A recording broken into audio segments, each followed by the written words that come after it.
AKINSOFT WOLVOX 8 Company and User Definitions.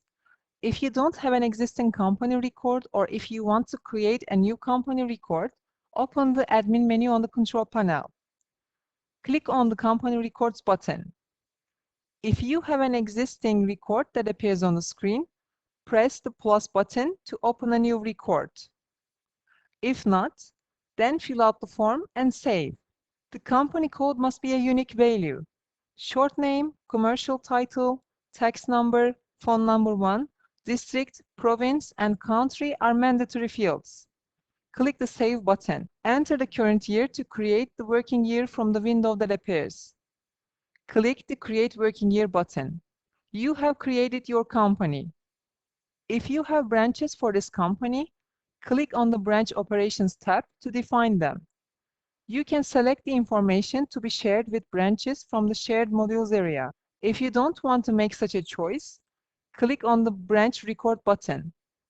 In the window that opens, enter the information about your branch.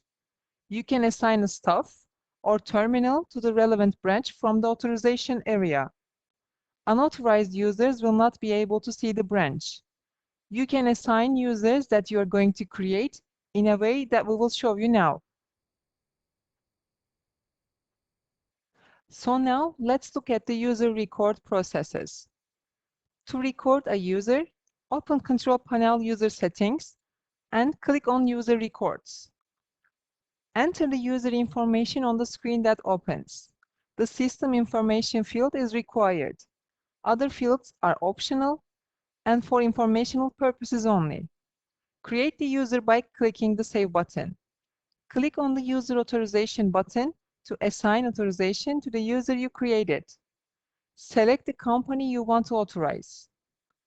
Check the authorizations you want to authorize from the list below and click the Save Authorees button. You can speed up your authorization process by clicking the Quick Authorization button. And right-click to see other authorization options.